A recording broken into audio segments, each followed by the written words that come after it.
Welcome, everyone, to another episode of the Free Speech Forward podcast, where we're here getting the behind the scenes stories of advocates for free speech. And today, we're truly in for an episode that I've been looking forward to for quite a while. I'm here, as usual, with my co host and co founder of 1776 Forward, Chris Bush. And we have one of the senior leaders of our partnership organization, the Institute for Liberal Values, today. We've got Zander, so Chris is going to introduce him to all of you. Great. Thanks, Joia. Hi, Zander. Thanks for coming on. Absolutely. Thank you for inviting me. We've got, for those of you listening, we've got Zander Keig on with us, and he is one of the board members of our co-sponsoring organization, the Institute for Liberal Values. Just a little bit about Zander before we dive in. He's an award-winning social worker, best-selling author, social care educator, and motivational speaker with many distinguishing accolades, including the 2023 Caregiving.com LGBTQ Advocate of the Year, the 2020 NASW National Social Worker of the Year, the 2020 WPATH Harry Benjamin Distinguished Educator of the Year, and the 2018 NASW California Social Worker of the Year. Zander has earned a BA in Interpersonal Communication, an MS in Conflict Analysis and Resolution, an MTS in Theological Systems, and an MSW in Clinical Social Work. So quite accomplished and credentialed. He has delivered conflict mitigation, social care, diversity and inclusion, and emotional well-being workshops for over 30 years. Zander hosts the Umbrella Hour podcast on the UK Health Radio Network, and his best-selling book is The Third Space, A Nonconformist Guide to the Universe, available on Amazon and wherever books are sold. I love that. Well, in the spirit of nonconformity and free speech, let's just dive right in. Zander, can you tell us a little bit about your story of how you came to being a advocate for and a leader on free speech issues or topics? Absolutely. Well, again, thank you for inviting me. It's really a true joy and honor to be able to be on your podcast. Well, I was thinking about this question because I was wondering how far back have I been involved, in this idea of free speech? And I think it goes back to the 1980s. Not that I was focused on free speech. What I was focused on back in the 80s was advocating for gay and lesbian rights.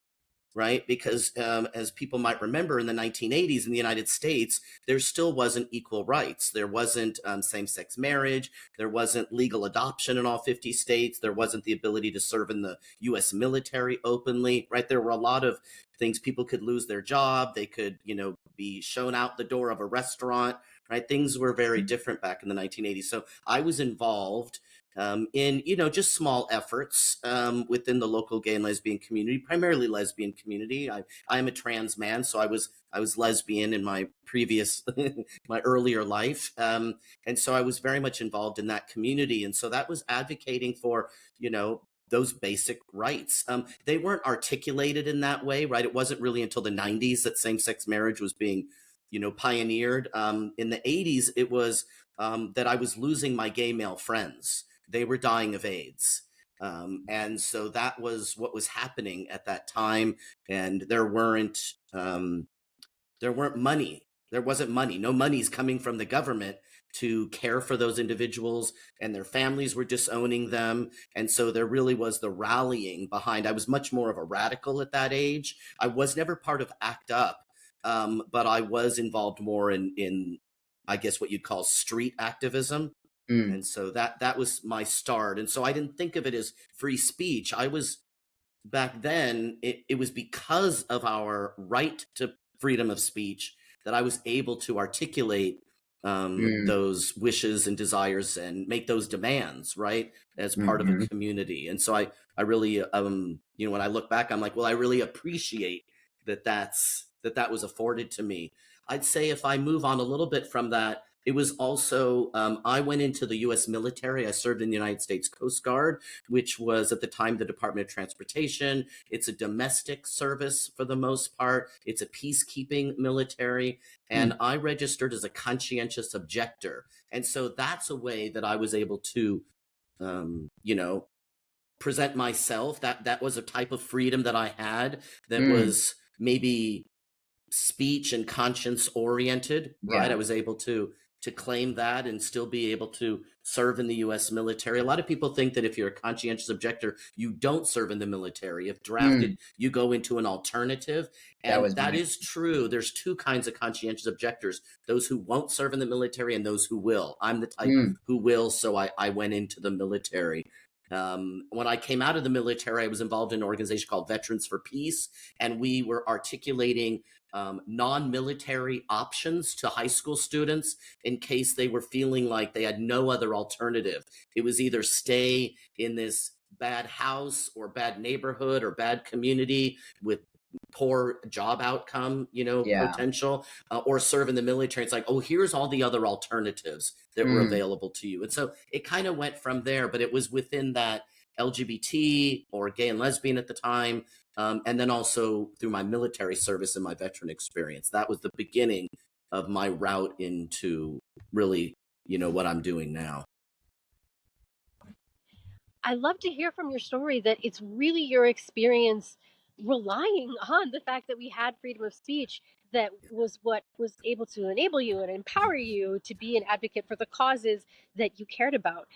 Can you say then maybe about more of this evolution to realizing the level value of free speech, realizing how it was free speech that made all of this possible, and why you now have come to see that free speech is so important for you personally and for society as a whole to flourish?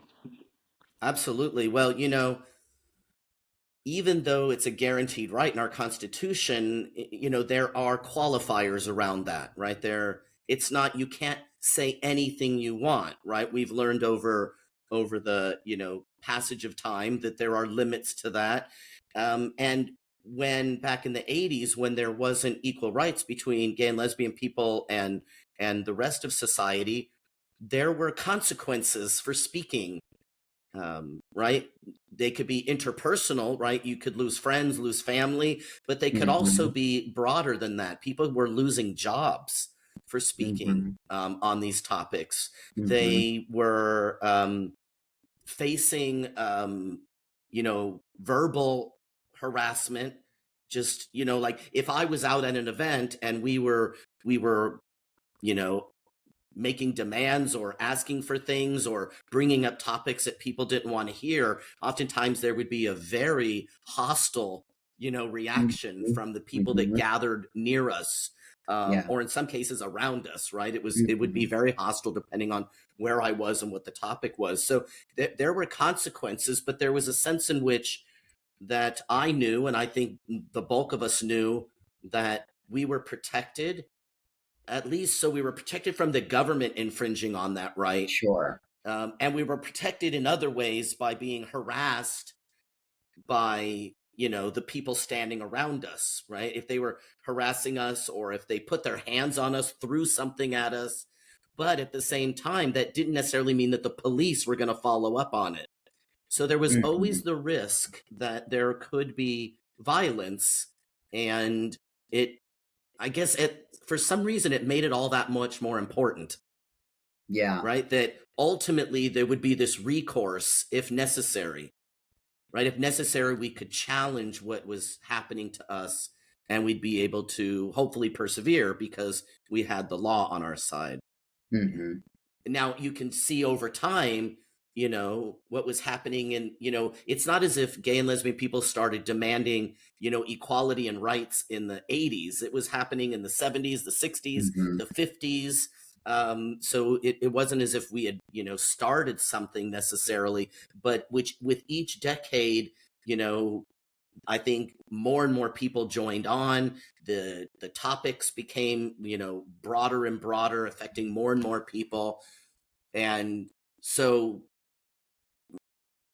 it led to what we have now, which is we have legal same-sex marriage and we have the ability to serve in the military. Now, for trans people, that came a lot later, right? So for sexual orientation before gender identity, so during the Obama administration, when they lifted the Don't Ask, Don't Tell, Don't Pursue Act, that's the full title of the act, that was only for gay, lesbian, and bisexual individuals who wanted to serve openly in the military. It didn't impact the trans community. That didn't come until 2016. Mm.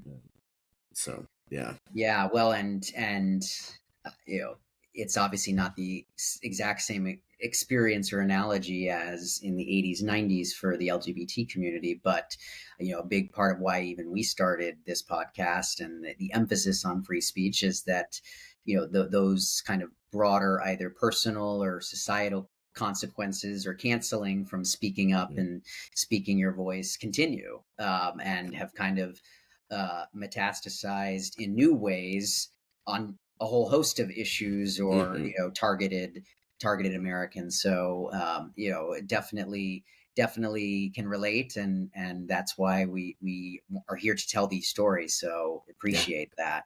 I've experienced that canceling that some people claim isn't happening. I've definitely experienced it. So yeah, no, for sure. I mean, and that is really what this podcast and our organization is about, is giving a voice to everybody who is trying to stand up and speak out for liberal values. So shifting gears maybe a little bit to some of the nuts and bolts of how, as a leader for free speech and philosophical liberal values, how do you, is there any tips or insights you can share with how you prepare for a speech, you know, writing a book, or you know, some other journal essay, you know, any forum or avenue where you're going to be putting yourself, your voice, and your ideas out into the public domain?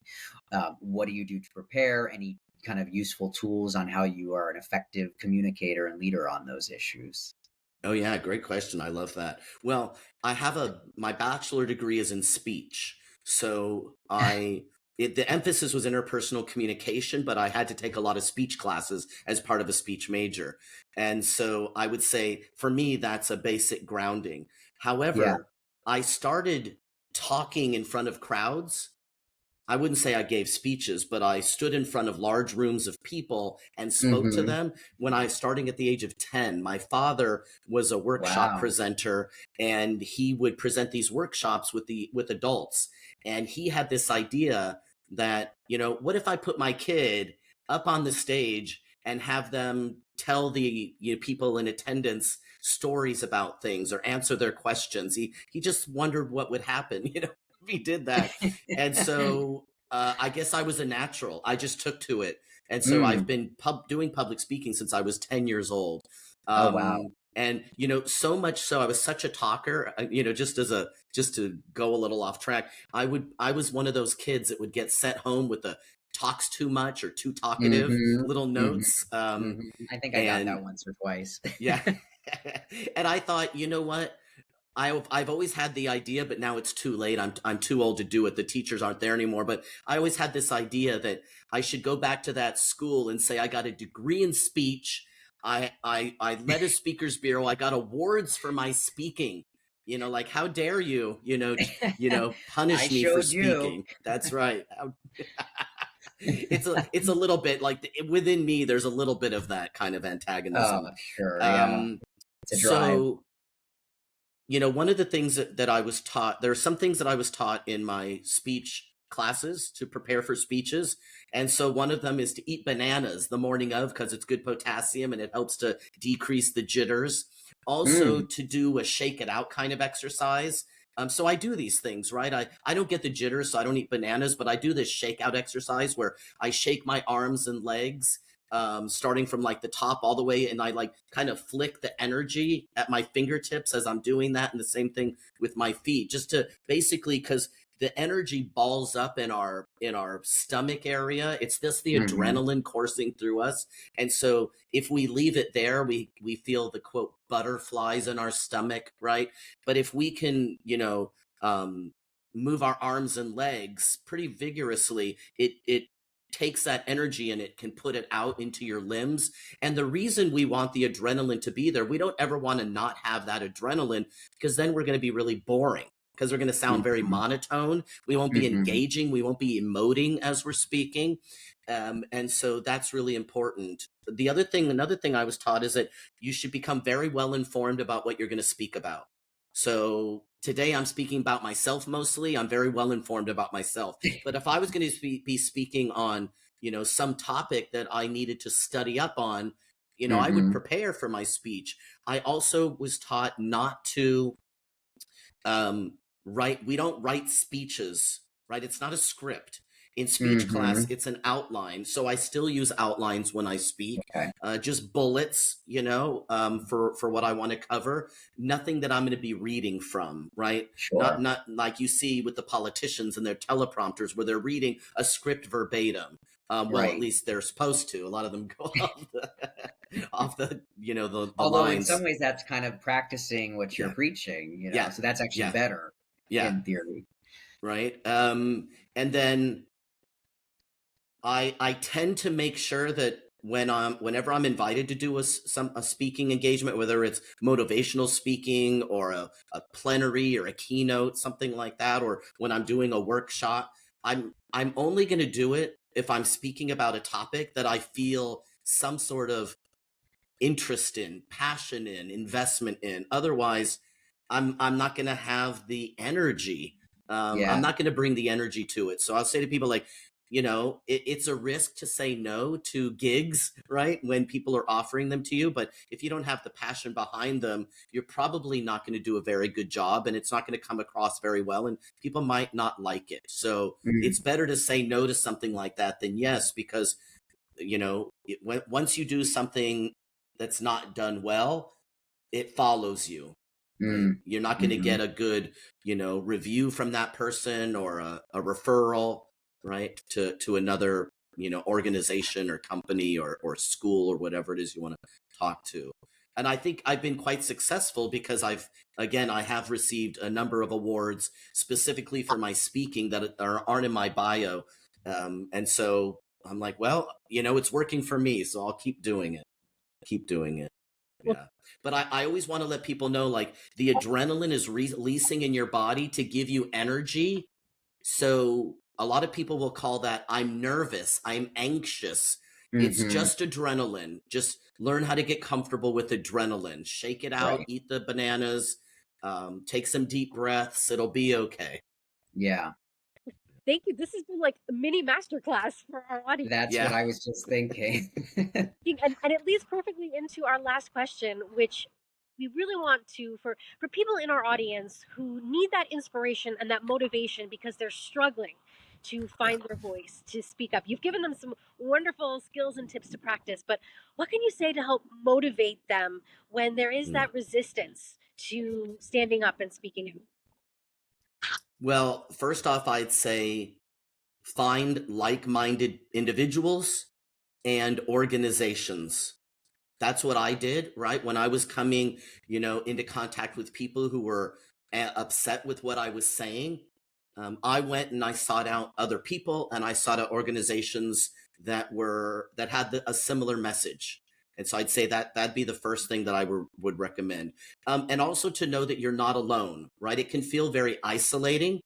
And people can work to try and isolate you because you become, a pariah, perhaps in your community or within your company. And so people stay away from you because they don't want to be associated with whatever, you've been labeled as. And so I understand that people are afraid. They're afraid to lose their jobs. They're afraid to lose their friends, their family, their reputation. These are important things. So just know that you're not alone, and that there are probably a lot of other people who think and believe the way that you do. They just aren't speaking up. So kudos to you for speaking up, because it is important for people to speak up. Now, if you are being intimidated, if you are being censored, if you're being bullied or harassed, then I recommend that you first go to HR, right? That's the thing to do. Well, maybe even start with just whoever your supervisor is or your manager, unless they're part of the problem, right? And then go to HR, maybe make a report. And if that doesn't work, then contact an organization like FIRE, which is the Foundation for Individual Rights and Expression. And this is basically what they do, is they help individuals who are facing these problems in their workplace, whatever kind of workplace that is. There are going to be bullies everywhere. It's not just the school playground where bullies exist. Bullies exist in all places, and that includes the workplace. So, but what I've learned over the years, because I was quite bullied as a young child, is that bullies will back down when they're challenged by a stronger opponent. And so have faith and confidence in what you do, and then band together with others. And that tends to send the bullies off in a different direction to go after a different person. Wonderfully put, and a great message for all of our listeners to stand up and speak out, find their voice, and become a leader on free speech and liberal values. So thank you very much. That actually, we're at our time, so appreciate you sharing your story. Thanks for coming on. And for all of our listeners, just as a reminder, we release each episode every other 2 weeks on Tuesday. So you can look out for our next one 2 weeks from now. And you can always find us both on YouTube under ILV's YouTube page and the Dissidents podcast, or also on Apple Podcasts and Spotify podcasts under ILV's Dissidents page as well. Or you can find links in their website, ilvalues.org, or our 1776forward.com. Thank you. See you soon. Thanks, Zander. Bye-bye. Thank you.